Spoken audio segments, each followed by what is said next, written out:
Mr. Prime Minister, ladies and gentlemen of the press, we have heard the Speaker's ruling, and I am fortified in my belief that there is a serious conceptual difficulty in understanding the constitutionally defined role of the National Assembly having regard to its functions and responsibility.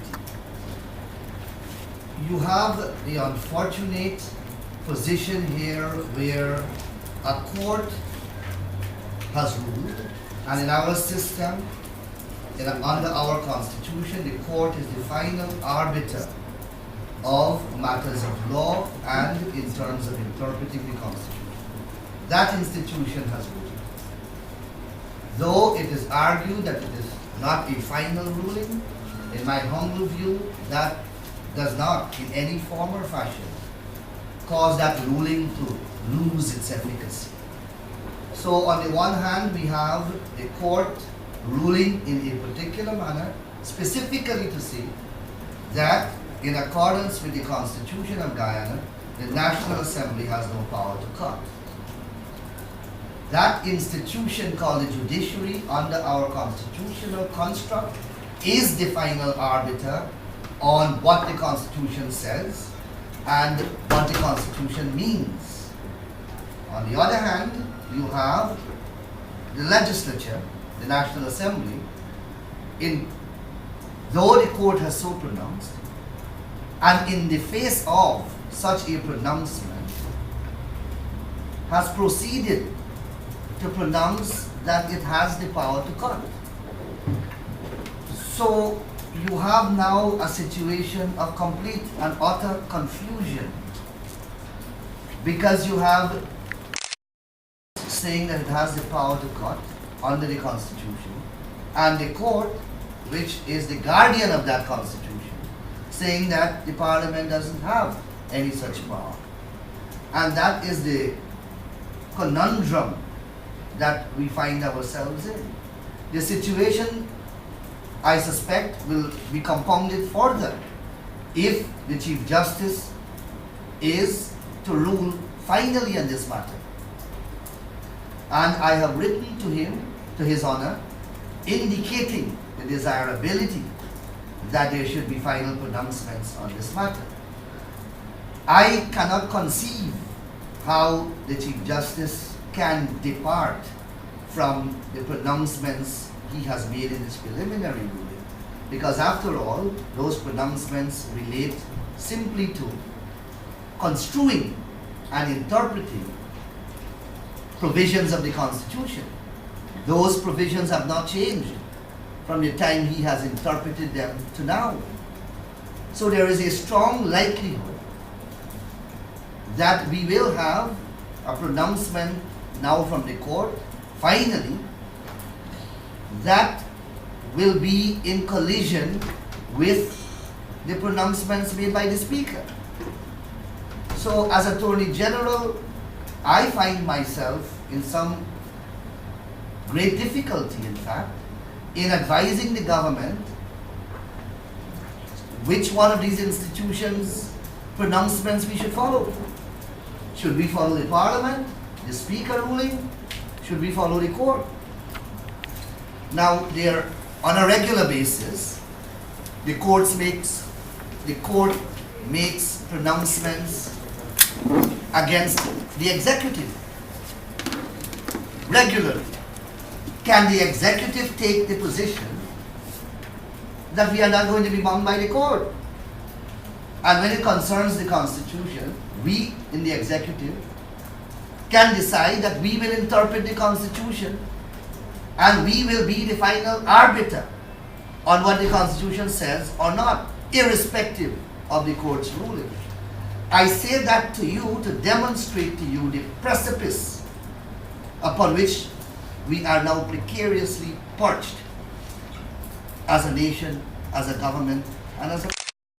And this is the difficulties that we have to fashion a way forward in terms of reconciling. those are my preliminary observations for the time being. Of course, as we go on, I can expand upon them or deal with other issues as you may think fit. Thank you very much, Prime Minister. As you have said and as the Attorney General has said, we find ourselves as a parliament in Guyana at an extremely important juncture, and as the Attorney General said, in a particularly precarious position. What we have essentially before us is an issue that has been the subject of considerable debate in this House, but more importantly, benefited from formal scrutiny reports of law. It is particularly significant to note, if one listens to the arguments offered by the opposition yesterday, that all of the constitutional articles and other premises on which they base their arguments none of them are novel. They were all, in fact, articles and other bases that were presented to the court when this matter engaged attention. And all of them were addressed, whether it's Article 218, whether it's Article 171, they were all offered in the courts, subject to scrutiny by the courts, and reflected in the formal decision of the court. There were no novel arguments presented by the opposition last night. No arguments were proffered that had not previously been subject to judicial scrutiny and governance. That's significant. That fact notwithstanding, and notwithstanding that the speakers on the government side on this matter last night presented such cogent and compelling arguments, including but not confined to reliance on the Chief Justice's ruling,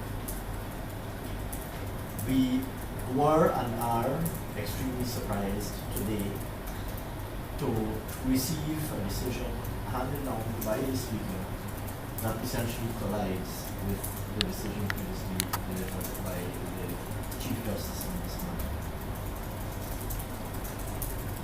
This is best described as an extremely precarious position, because as the Attorney General said, you have now two conflicting positions articulated by two different authorities.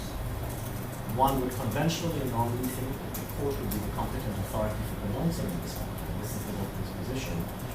But we would be and are guided by the court's ruling in this matter, as indeed we guided by policy. Suffice it to say that we are confronted now with this conundrum. Let me say that on top of that, you have the reality that if one were to scrutinize the cuts that are being proposed, and it is significant to note that cuts have not been proposed by the APN, to the best of my knowledge, no cuts have been proposed by the APN. Cuts have been proposed by the AFC, extensive cuts, and I think these have received considerable public reportage. It is significant to note that if you examine the list of cuts being proposed by the AFC, which presumably Mr. Ampata will now be moving in the House, you would see that in fact the proposed cuts are without merit and go in many instances to the core of important development projects in the country. And that is an entirely different one, but an equally important one. Because one would shudder to think that this authority, which the National Assembly is now vesting itself with, in defiance of the court's ruling, could now potentially be used to effect cuts that in fact will hinder and harm the development of our country. If you look at the list of important developmental projects, whether it's infrastructural projects, and Minister Bello will elaborate on this matter, several very important infrastructural projects, several very important social projects, including hospitals, in particular the specialty hospital, which incidentally and significantly this House actually approved last year. employment cost allocations, which pay ordinary Guyanese workers, ordinary Guyanese men and women going to work every day. And the list goes on. If you scrutinize the list, the list of proposals speaks for itself. So we now have the double alarm that this authority, like I said, that the National Assembly has vested itself with, has clothed itself with, can now potentially be used to effect this abuse of the developmental process. And that itself is the source of compounded alarm.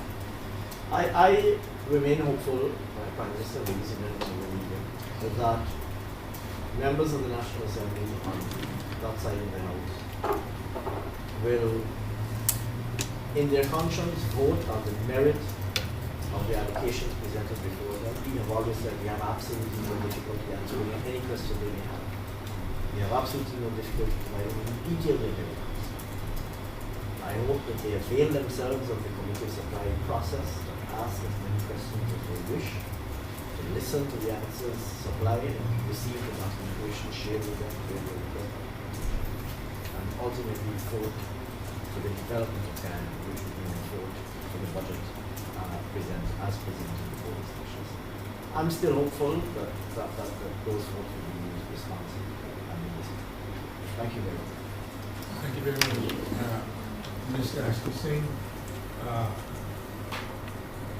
The list of proposed cuts, I think, have been available to the media, and I guess they would have had some time to look at it.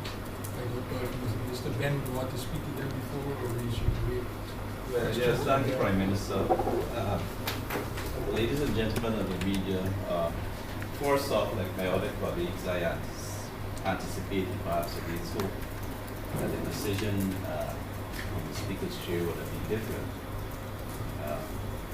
We believe, of course, that the budget is a carefully crafted one. As was intimated before, we've had 7 years, year-on-year growth, and in spite of great difficulty, confusion last year, we were able to manage to continue the growth in the economy of our country and the expansion of its economy. The Speaker did say towards the end of his ruling about the government sinking or living or dying by its budget. And that is what we wanted to do because it's our budget, and we anticipate that we should live or die by our budget, or then we'll have to go back to the electorate, which is the normal thing. But here it is, a budget based on the proposals offered by the AFC and the opposition generally. Takes a different shape, form, and character, and in many aspects, and as Minister Ashton Singh just pointed out, will not pay attention to the major infrastructural initiatives which are necessary to maintain a momentum of development of our country. I could speak to generally in terms of the cuts to the attack again to the brain of the government, the attacks on the office of the President in terms of the proposed reductions. A large suite of reductions proposed at the Office of the President and at the Ministry of Finance and other ministries generally, but also particularly to in my ministry, say for our work services group, contracted employees, the proposal is for the removal of $356 million, which is 85% of the monies required to run what is the engineering brain for infrastructure for the country in terms of civil and civil works, roads and bridges and all the design support and issues. So right away, in terms of our ministry, there's an attack on the technical competence, technical and professional competence of the ministry, 85% removal. In respect of certain development projects where we've had extensive public discussion, particularly in the print media, we have a removal of 540 million, some 43% too, of the highway improvement of the east bank of Demerara. Projects which are on the way. I don't know if we are expected to stop in midstream and abandon the works. The public is well aware from the discussions, information we provided that the increase in traffic, the congestion, particularly eastbound, relates generally to an increase of 10,000 new vehicles in our country every year. And the reason the designs and these projects are going into place is to take care of the increased demand and to improve safety with respect to the traveling public. For the Amila Falls Access Road, $1 billion removed, proposed, and again, here it is a critical infrastructure project and one which is supposed to have synergistic relations to the rest of the economy in terms of not simply the road, the power lines, and the multiply effect it has throughout the country. Here it is, this project is imperiled by the removal of over 40% of the amounts estimated to be used this year. This one is actually strange in some ways because last year there was a voted provision which was approved, not contested in the parliament with respect to the Amila Falls Access Road. But here it is this year we have a significant reduction which imperils the project. But now the one which is really the gremlin in all of it, the CGIA modernization project, where also too we had voted provisions for last year with respect to the initial sums that we found. 5.3 billion were proposed. The AFC proposes to remove all of it. There has been extensive discussion. There have been presentations made as to why this project is important. And here it is, this important developmental project to maintain the economic, cultural, and social sustainability of our economy and people. Here it is, there's a proposal, and we know what the issues are. The issues are insufficient capacity for the building, short runway, improvements in the total ambience and environment for the airport, and making the environment safe too in the final result. Here it is, one of the critical developmental projects for our country within the next 2-3 years, along with the Amila Falls Road. Here it is that they're proposing to remove all of the amounts with respect to that project. And the list goes on with the other ministries, of course the Ministry of Home Affairs, the Ministry of Health, we heard about the specialty project hospital, the removal of all the sums again. One wonders where this would all end, where in fact lies perhaps an intention to cripple the development trust, cripple our economy, and to make life and living in our country unsustainability with the necessary or the understandable results for our people. And so that's my first take on the matter in terms of the consequences. Thank you very much, Mr. Ben. May I ask you, Mr. Edgin, Mr. Edgin. Thank you very much, Prime Minister. Ladies and gentlemen of the media, I would want to take a different angle. I would want to express publicly some questions that are lingering in my mind, and I'm certain that the people of Guyana would want answers to these questions. The first question that is lingering in my mind is that the opposition, all 14 lawyers that are known publicly in opposition, were in possession of the Chief Justice's ruling since July last year. There is a structure. If you don't believe it is correct, can be appealed. There's the full court, there's the appellate court, there's the CCJ, you can go all the way to Trinidad. The question that must be answered is why over the last 9 months, no member of the opposition chose to use the court of law, which is the final arbiter as it relates to matters of law and the Constitution, to have this matter dealt with. It is clear. This is plain politics. You choose the place where you know you can win because you have the majority of one. In the court of law, what stands up there is not majoritarianism, is your argument, the basis of your argument. What is law, what is factual, and what could be substantiated based upon precedent. So they did not choose that. Number two, we have proposed cuts and I would like to call these cuts ill-conceived. Ill-conceived. These are ill-conceived cuts. For example, here it is, we have an opposition that is saying to the government, you need to do more for young people. One of the tools that we've been using to empower young people, to make them employable, is the Board of Industrial Training. And in these proposed cuts, $224 million allocated to the Ministry of Human Services and Social Security for the Board of Industrial Training is being cut to zero. I think this is the way we'd like to honor the memory of the late Dr. Dale Bisnard, who headed that board just before his, this is the way but this is what you're doing for young people. Where we need more heavy-duty operators, where we need more semi-skilled people, where the government was being battered about why we bring in the Chinese to work in America if we don't have the skills available, where we're seeking to make more people skilled and available for work, you're cutting the money. The other question that is lingering in my mind, and I think the people of Guyana need answers to this, especially from the person who's moving the motion, is who should we follow? We heard arguments in the House last night that the Chief Justice has a ruling, a 34-page ruling. It's been in the public space. We all know what was said.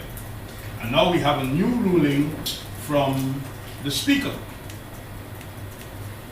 In the separation of powers, the layman's understanding that there are three arms of government: the executive, the legislative, and the judicial. Should the executive behave in a similar manner like the legislative, we are heading anarchy in the country, because we hear you saying, the legislative saying the courts can't dictate for us. Should the executive take that same position, what will happen in the country? In any normal society, there needs to be respect for the rule of law. And this is a mantra that has been sung several times by our friends on the opposite side of the House. And now that they have an opportunity to demonstrate in a responsible way that they are prepared to follow the rule of law, they have chosen a different path. Colleagues, the other thing that I believe is of great concern is that the Honorable Minister Ben indicated, why would you approve allocations last year where monies would have been expended on projects, and this year for the continuation of projects? Because you don't approve all the money in a given year for a particular project if that project will go over several years. The Amalda Falls is not something that could be built in 1 year, so when you vote a provision this year, it means it's on total. It's over several years. You have the road, then we have to do other things. We have to attract inflows. If you voted for it last year and you supported it, if there are concerns about the expenditure, the Committee of Supply is the place where those questions are answered. But you are proposing cuts even before you have the answers to the questions. The same thing with the pumps for drainage and irrigation. When our country is at a record high in the production of rice, and drainage and irrigation is essential to ensure proper agricultural development, when in Budget 2013, as presented by the Honorable Minister Ashley Singh, 5,005 acres of land is to be opened at Aurora on Region 2 for the expansion of agriculture. Why would you be cutting the $814 million for the pumps to ensure that there's drainage and irrigation, when everybody in this country understands that we just cannot depend upon the sluices alone because of our own weather patterns? What happens in the high tide when there's excessive rainfall and we can't open it? Pumps are important. And this is money that is funded from India, and an arrangement the government of Guyana with India. So I would want to say this is ill-conceived. I said Saturday in another program that, in my humble view, and I don't want to be confrontational, I see this as political blackmail. I see this as political blackmail. I don't see this being something that is reasonable. Last year we described these cuts as being reckless, vindictive, and being done with vengeance. I want to implore the opposition that we not be fueled by hate, and we must change from the culture of if the government looks bad, we look good. Because this is no longer about government looking bad or opposition looking good. This is about benefits to the people of Guyana. I believe every Guyanese, wherever I've gone over the last several days in consultations and talking with people, They have praised the budget measures, and they would like to see budget 2013 being implemented for the good and development of all Ghanaians. We need to stop the infantile political behavior that we are seeing here. Thank you. Thank you very much, Minister. I think I had addressed in a letter to the editors, I mentioned that in there, they proposed to cut the allocations, which are foreign funded flows from the Exim Bank of China for the transmission of grain that is in process and should be completed by the end of the year, and also some flows, some project between GPL and IDB, which seeks to address issues of losses, in particular to RV circuits in some places so as to make it more difficult for people to steal electricity and some other institutional strengthening that would be related to that. So I think it's time maybe we open for questions from the media. So, Sir, in your opening statements, you mentioned that the budget is crafted out following considered judgment, and the ministry would have mentioned that the budget was crafted in the circumstances, such this is the best formula proposed. The ministry would have also said that the government would be guided by the ruling of the court. So I'm wondering, in that context, why still go ahead with the committee of supply as against moving into an appeal court or a court of justice? well, I think that we need to have a budget. There are some other, I think, provisions in the Constitution that would require that a budget. The decision is binding. It is clear that it's not, because the speaker says that they will set the rules for the proceedings. What then is the way forward in the choice? When persons decide, arrogate unto themselves the power to determine that court ruling is not binding, and then we are moving towards that state of anarchy that I speak about. The majesty of the courts depends upon the tacit recognition of that majesty by the citizenry. If tomorrow the entire country is to take the position that the parliament has taken, then we have no law and order in this country. It's as simple as that.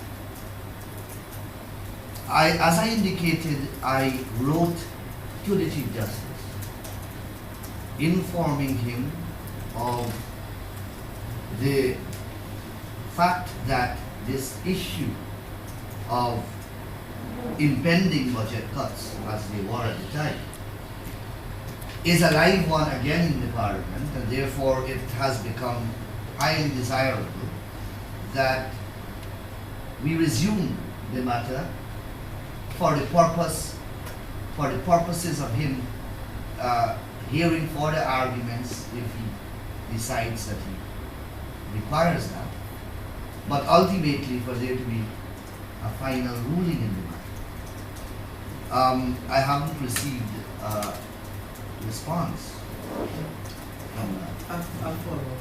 Could you say when the letter was written to the Chief Justice, and could you say what prohibited you before? Because obviously the issue of budget cuts could have not been one contemplated in January or December, because the opposition's position throughout the entire last year has been that they will inflict cuts and that they have the responsibility or the authority within the National Assembly to do so. And given the fact that he has not responded now, could you say when you anticipate that he will file this response, given the urgency of the matter? And the fact that we're... Well, I did impress upon him the urgency of the matter in my letter. I cannot dictate the pace at which the judicial system works. It's a highly independent body. All I can do in any given circumstances is to advert attention to the urgency of the issue at hand. But what is significant is that those who felt aggrieved by that ruling ought to have used the processes which are available to challenge that ruling.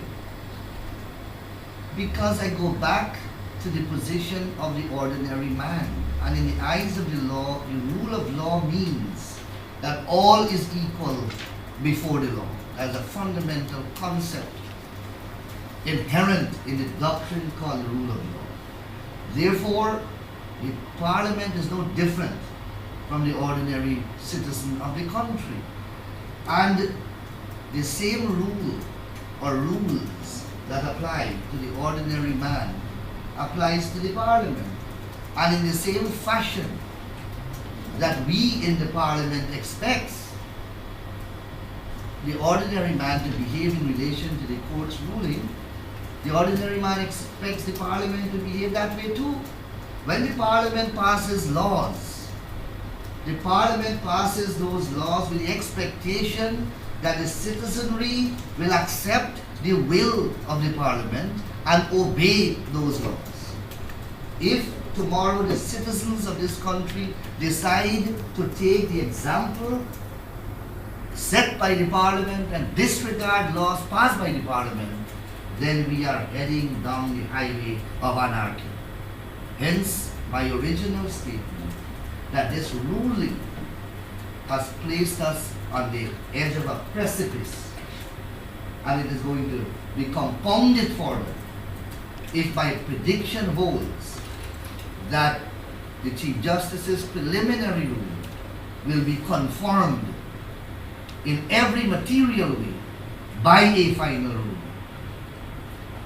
And, What? and What? AJ, if let's say the What further actions do you plan with regard to the actions or reactions with regard to this ruling we heard today? And secondly, are you not comforted by the fact that Mr. Ramstan said yesterday there could be no cuts depending on the answers you give to this question? It is not a matter of cuts or no cuts. It is acting beyond powers that you have. So when we were this debate, Sorry? why are you continuing with the charade then upstairs? Because the Constitution mandates a budget to be presented within a constitutionally prescribed time. So you do that. So we are doing that as we did in 2012, and then we take it from there. But the country cannot come to a halt, or the government cannot bring the nation's business to a halt as a result of the irrationality of a majority in the National Assembly. Or else we will be succumbing to that irrationality. If I may add to it is our duty as a government and as a responsible government to exhaust every avenue available to us to secure passage of the budget. Those avenues include consideration of the estimates tabled by us in the Committee of Supply, and we will exhaust that avenue. This is our duty. It is equally important that we make the statement and demonstrate our commitment to that statement that we have absolutely no difficulty subjecting the estimates to the ultimate degree of scrutiny, and we have absolutely no difficulty answering any questions posed. And we will honor that. AG, just a Let point. gentleman, Yes. AG, you said, I think I can agree with you. It's unlikely that the Chief Justice is going to change his position. Let's say that his final ruling comes before next Tuesday, and the application is on Tuesday, or after. What then? Well, I suppose we would have to. These things, as Attorney General, I find myself in an extremely difficult position because I am now serving two masters, one right and one wrong, but one is in charge of one forum. Right, so you say you So will- as wrong as I believe it is here, I am not sure on how to advise the government forward. My original advice, my advice can be easily disregard everything that the Parliament is doing. But as the Honorable Minister of Finance explained, by doing that, by taking a strict legal position, I can expose the nation to untold damages. Because the nation's business will come to a halt without these expenditures, these estimates being approved, in however form they're approved. So it is not an easy situation, hence my description of it as a conundrum. I think the elephant in the room is the issue of elections. Is the government prepared to go to elections to defend partly of its with the court as the final arbiter? Our first position is to ensure that we comply with all the procedure, with the laws of the land, of course, the Constitution, and we discharge responsibilities that devolve upon us as a government under the laws and under the Constitution. Those include, among them, the presentation of a national budget for the country.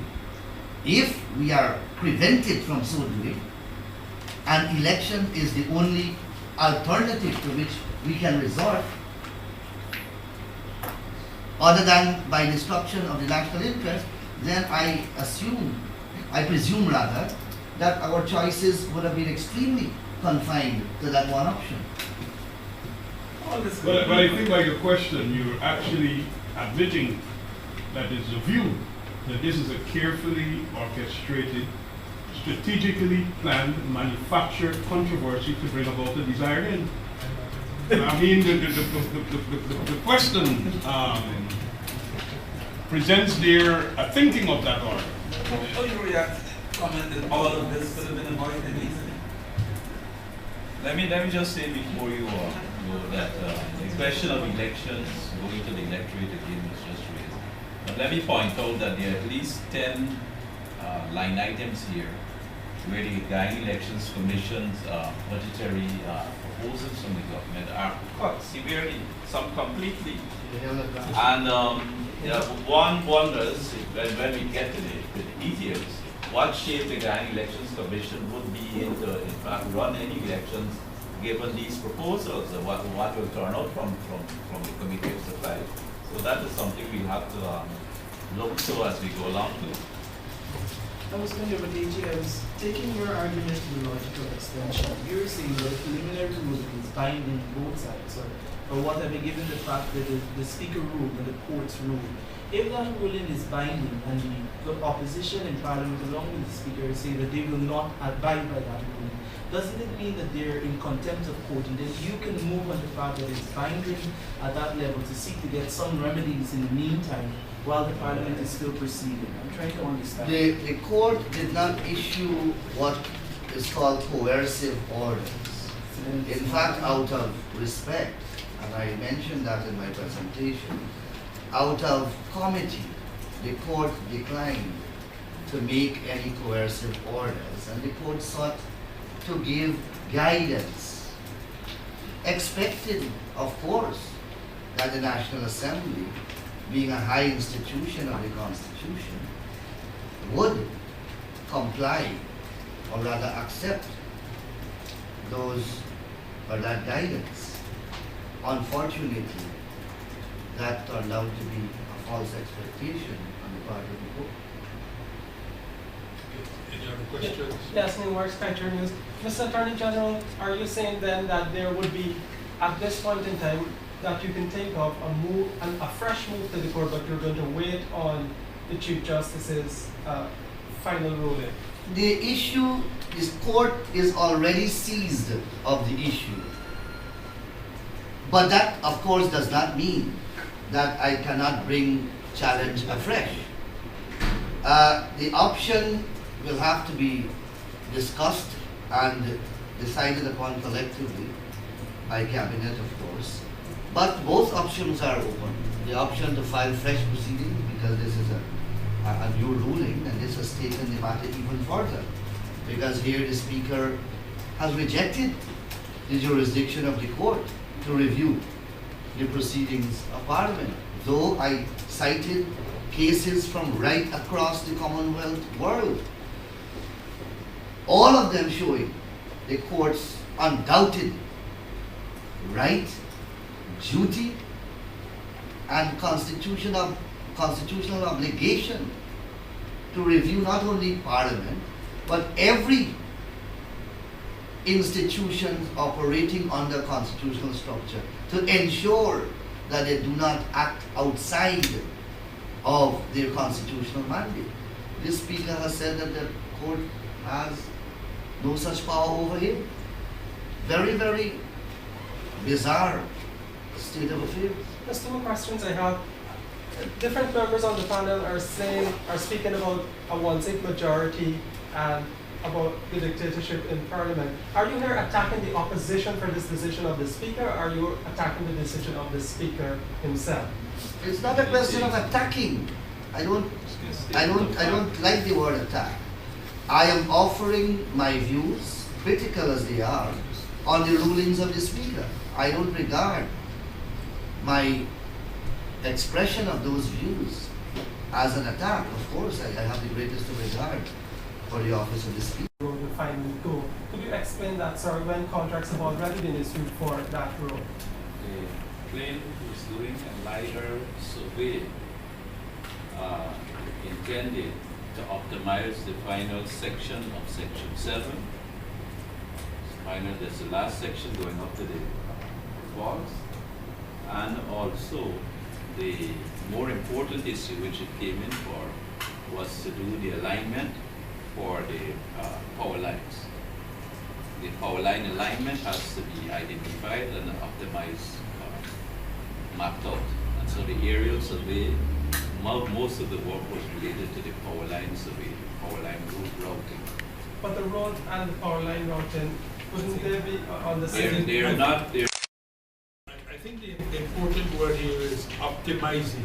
Certainly, Exactly. the route has been laid, and then with more information, that route may be adjusted some in vertical and horizontal positioning.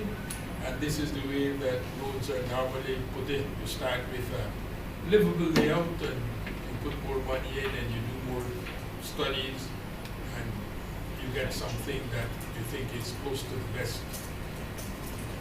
All right, we have a final question.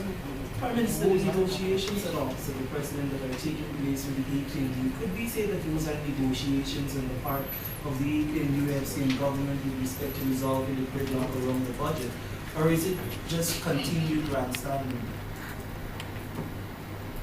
I would say that I think it is discussions that speak to or seek to find improved relations in general, and certainly if there are good feelings on all parties' side, it would help with the budget.